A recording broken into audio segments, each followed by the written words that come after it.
Nah, bagaimana supaya kita itu bisa menjaga psikologi trading supaya bisa konsisten dan mengikuti market? Nah, satu yang perlu teman-teman tanamkan di sini adalah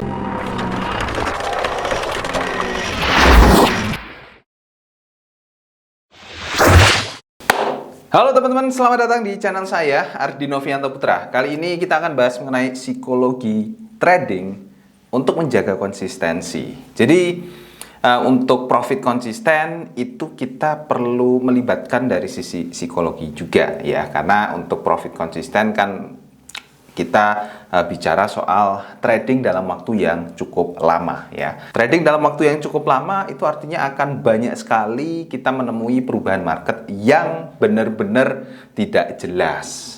Contohnya kayak pada saat video ini dibuat ya. Pada saat video ini dibuat mungkin saya akan perlihatkan saja di marketnya itu kayak gimana ya. Saya biasanya itu tradingnya di emas ya. Coba kalau kita lihat untuk time frame yang lebih besar, kita akan melihat secara keseluruhannya itu kayak gimana ya. Kita cek di time frame H4 terlebih dahulu sebentar. Nah ini saya nggak pakai VPN. Oke, di H4 kayaknya kurang kelihatan ya. Nah, di H1 baru, di D1 baru kelihatan.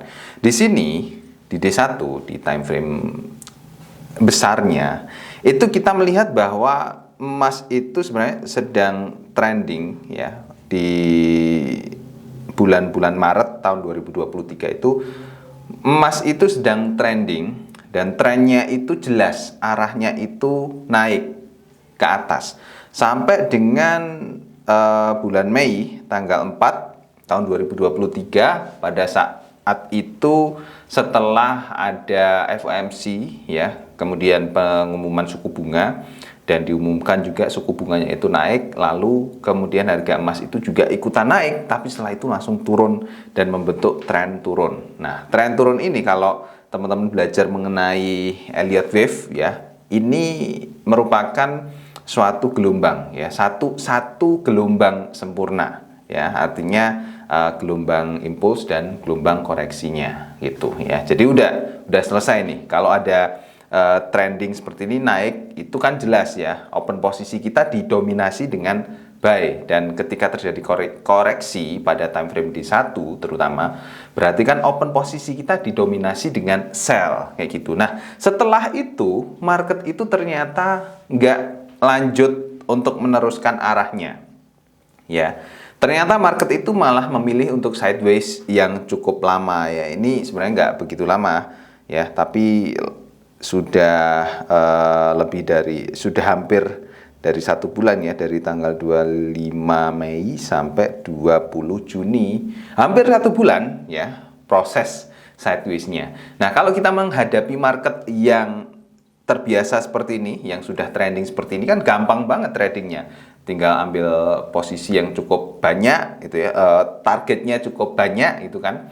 Tapi dari perpindahan antara market yang sedang trending kayak gini, terus kita menemui market yang sedang sideways parah seperti ini, dari yang awalnya kita itu ketika memasang take profit udah percaya diri banget, cukup banyak seperti itu, pas masuk ke market sideways udah pasang take profit yang cukup banyak, tapi ternyata marketnya balik arah dan kita malah jadi rugi. Nah, ini yang kemudian bisa menghancurkan psikologi trading kita yang dari awalnya tadi itu udah percaya diri banget ya, jadi hancur berkeping-keping gitu. Kalau MC ya hancur berkeping-keping, tapi kalau nggak MC ya masih santai ya. Nah, bagaimana supaya kita itu bisa menjaga psikologi trading supaya bisa konsisten dan mengikuti market? Nah, satu yang perlu teman-teman tanamkan di sini adalah tanamkan bahwa market itu tidak teratur ya, tidak teratur dan tidak sesuai dengan apa yang kita inginkan. Jadi ketika market itu bergerak ya, kita harus selalu berhati-hati. Jangan-jangan ini kita nggak sampai TP nih, jangan-jangan kita nggak sampai TP ya. Dan kita juga harus punya strategi pada market-market tertentu, kayak misalnya pada saat market trending ya, itu kita sudah punya strategi tersendiri. Dan pada saat market sedang sideways, kita juga punya strategi.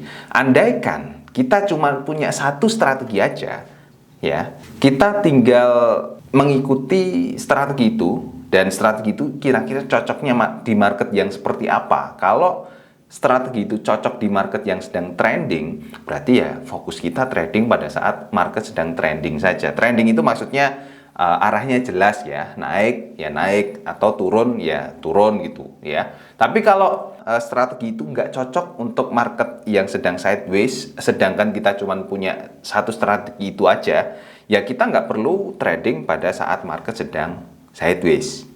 Trading aja pada saat market sedang trending ya. Berarti pada saat market sedang sideways kita masih wait and see. Kayak gini nih kita masih wait and see. Dan sebenarnya wait and see pada saat market itu nggak kita mengerti sah-sah saja ya. Bahkan guru saya itu bilang kalau tidak ada posisi di market itu sebenarnya sama dengan open posisi, sama dengan ada posisi di market. Jadi wait and see itu juga termasuk trading.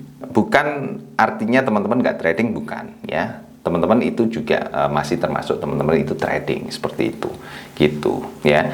Tapi nggak ada salahnya juga ya teman-teman untuk belajar pada saat market yang sedang sideways itu apa ya yang perlu teman-teman lakukan. Nah, ini sedikit tips ya, ini tambahan bonus video dari saya ya. Buat teman-teman yang masih bingung market sideways itu apa yang harus dilakukan ya.